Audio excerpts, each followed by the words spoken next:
So this video should be about something that I'm doing to my XJ to get ready for my cross-country trip in a month. And with all the traveling I'm doing, it's what I should be working on right now, but it is so ridiculously hot and humid here in May after raining for a few days in North Carolina that it's like just taking a bath in your own sweat. So rather than work on my XJ, I figured I'd do a video on the setup in my shop and why I decided to get rid of pegboard and use what's called rectangular tube hooks.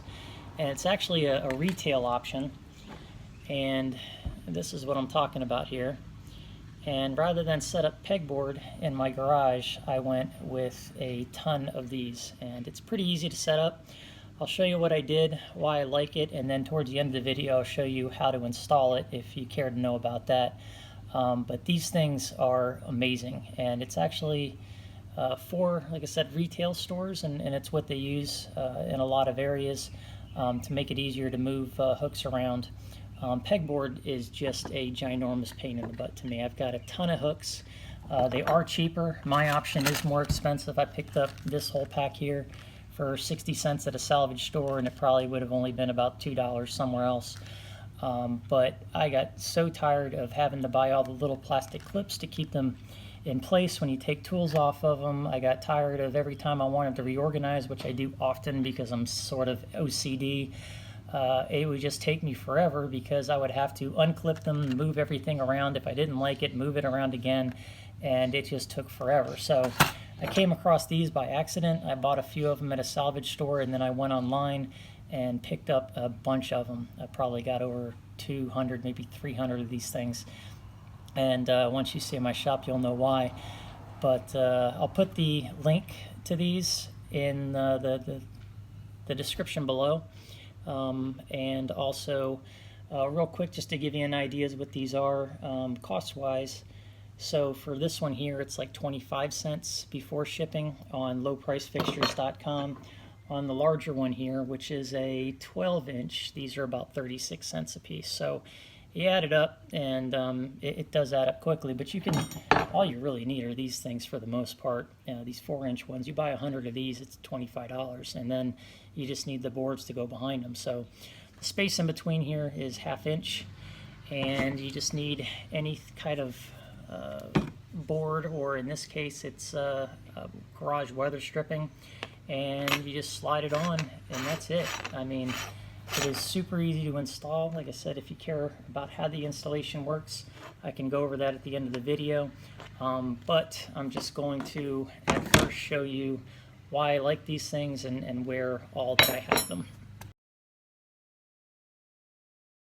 First, I'll show you the different options, and this isn't all of them, but they come in anywhere from 4-inch, 6-inch, 8-inch, 10-inch, and then 12-inch hooks. And then you can, buy bars like this to hang things on. And then there's what's called waterfall J hooks, which I'll show you in a bit. But I just keep a bunch of them in a bin underneath my work area here, and then I can just grab them whenever I have them. But this is what it looks like. I try to keep only one thing per hook. That way I can see everything that I have. But as you can see, I just have everything lined up here. Over here, what I've done in this space, these are just Harbor Freight bar magnets that I've attached some old tools to, just so that I remember that I have them, and then some of my old tools up there just grab quickly. But on the ones up here, I have the longer hooks just because I have them, but you don't necessarily need them. But like I said, they are super easy to move around and take out. So you can just take out the whole thing with everything on it, put it where you want it, move stuff around. It doesn't get a whole lot more convenient than that. You could obviously put a lot more on the hooks, but that's what I have right now in that section. So that's at the front of my garage that I've set all those up. And then as you go over here, you can see this is where I keep a lot of my automotive stuff, or camping gear in some aspects. But up here, what I've done is I've used the hooks with the turn-ups on the turn-up tips, and what that does is keeps the items from falling off. You can see it there. But up there I've got some oil gasket seals or valve cover seals, brake shoes up top, some hoses, filters, oil filters, and all those are just setting on those hooks. And then back in here I have extra wiper blades, and then I've got a bunch of these which are lift gate struts. All my light bulbs and everything are up there. I've got brake component parts, tons of XJ hardware. I've even got my work lights that I use for underneath the vehicle hanging on a couple of the tube bars. And then here, I love these things. These are called waterfall J hooks. I don't know, they're about $2 a piece.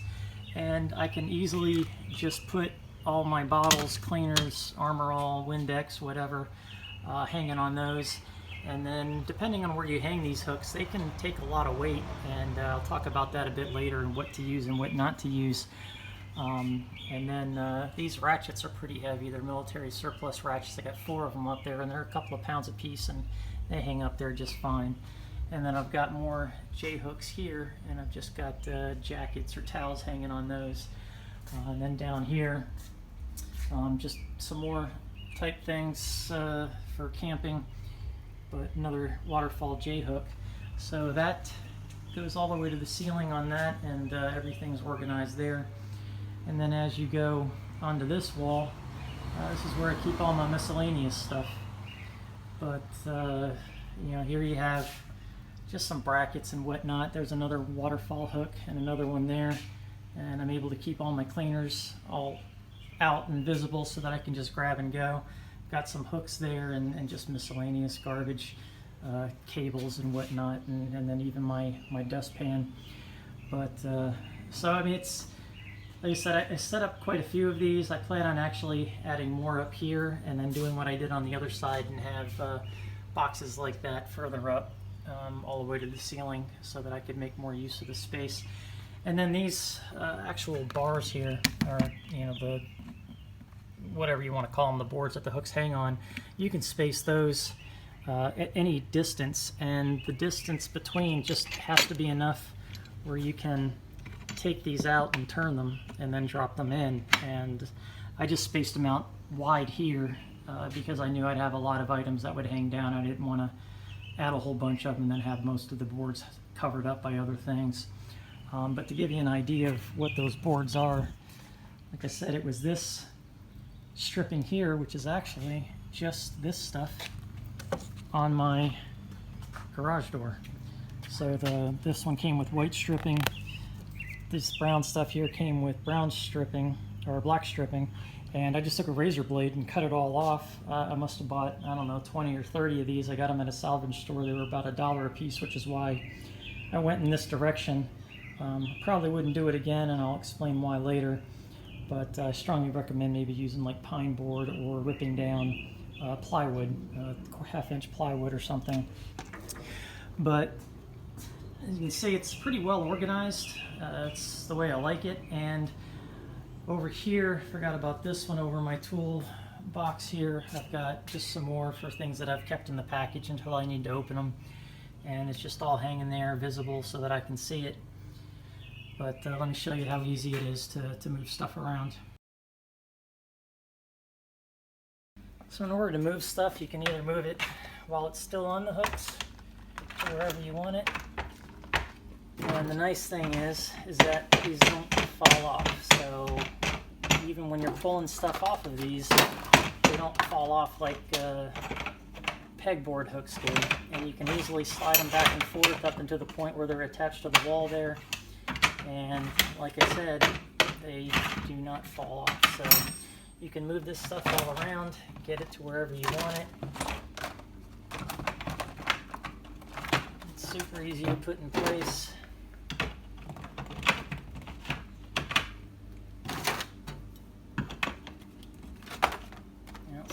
Doesn't fit there, so you can easily move stuff around until you do like where it's at.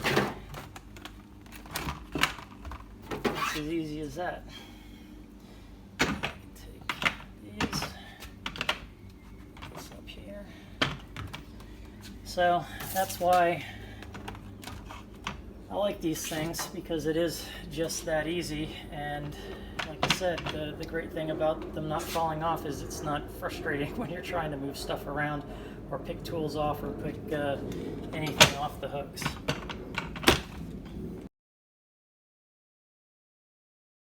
So in order to set this up, you want to locate the studs on the walls. In my case, they're not painted, so it was easy to find the vertical points of the studs. And then you just cut your board to the proper length that you want, and when it's level, just mark 2 spots where the stud's going to be, and just do that on each part of the board all the way across. I'd recommend doing it on every stud if you plan on putting any weight on it. And then once you have your area marked wherever it is, you just take a drill bit that is just over the size of the screw that you want to use, and the longer the screw probably the better, because you want to get into that stud and make sure that it's secure. So you just drill your holes, 2 of them, make sure that your screw fits through easily. And then, this is an important part, you want to make sure that the space behind the wall is enough for this to sit, because you want it to be able to slide. You can't attach this straight to the wall, or else this won't be able to slide behind it. So you need to create a space behind it. What I did was I found these at a salvage store. They were like, I don't know, 10 for 5 cents or something. So I picked up a bunch of these and would put this through the board, and then on the back part of it I would actually put the screw. So the screw would be, or I'm sorry, the washer would be behind the board, and that would create the spacing to the wall. Now it is a little tricky to keep these on when you're trying to attach it to the wall, so I recommend starting with the middle section, maybe doing the top one, not quite tightening it, and then put the washer behind the hole and the screw through it, and then attaching that to the wall. And then that way you can bend the board back a little bit and then do the next section and then do the next section, because if you do the ends first, it's going to be tough reaching back behind here and getting a spacer of some sort, whether it be a thick washer, or in this case it's a nut. And actually I think this is a nut here as well. Yeah, it is. And that will give you the spacing that you need. And just, you know, try a few different things and make sure that you have the proper spacing, because otherwise if you don't, up here it won't move freely. Now the downfall to doing this is when you tighten it, that is definitely going to leave an indentation on your drywall. And especially if you tighten it tight, like I've had to in a couple of circumstances, because I was going to have a lot of weight on it. If I take these off, these holes are going to be everywhere. You're already going to have the screw holes, but these are going to leave indentations as well. But I don't plan on changing it, so it really doesn't matter to me. That'll be the next homeowner's problem. And like I said, you want to start in the middle section here and then work your way out so that you can pull the board away from the wall as you're putting that washer behind the screw and then securing it in. And like I said, just make sure that everything's level before you do it, and you'll have yourself an easy setup. Now, like I said, I used the garage door molding, which I don't recommend doing. Like I said earlier, it is hot as hell here and it's very humid, and what happens is if I put anything heavy that is not on the screw sections and I put it, say, in the middle, it will bend and sag if I put something really heavy on the middle hook. So everything that I have that's heavy has to go on the screw section, which is why I have these waterfall clips on the screw section. I have these heavy ratchets. They are actually the screw sections right here. Otherwise, like I said, you can still feel some play. This is quite a bit of weight, so I have to put this where the screws are. I can't say put it here where this broom is. So you just need to be cognizant of that, of, you know, what type of material that you use. I would highly recommend using like pine board, or like I said, take plywood and rip it down into maybe 2-inch sections, and that would work out really well. But if you use something soft, just keep that in mind that it will bend on you, and you might have to replace it. Or use longer screws. Make sure it's attached to the studs really well. Some other things that I did is, like I said, I took the long one and I put my my towels on this, so that makes it easy to use. It isn't good. Another downfall is, even though I could use a hook for every one of these wrenches, I ended up using the magnet bar instead, because that would be like $1, and then these don't even have loops on them to even hang them. And same thing with the ratchets. I could use a hook for every single one, but I just used the bar instead. And the other problem is there's nowhere to hang, like screwdrivers and things like that. With pegboard, you have those little loop type pegboard hooks that you can end up setting the screwdrivers into, which is really handy. So you still might want to have pegboard in a certain area, but for items that you want to hang and that you can hang, it makes it a lot easier to go this method. And for like my hoses, what I did is I actually took a zip tie and zip tied the hose, and then just kept the loop and just looped that around the hook. Like I said, I used the turn up pieces for keeping stuff stable up top. And here's another waterfall one there that I really haven't found a use for yet.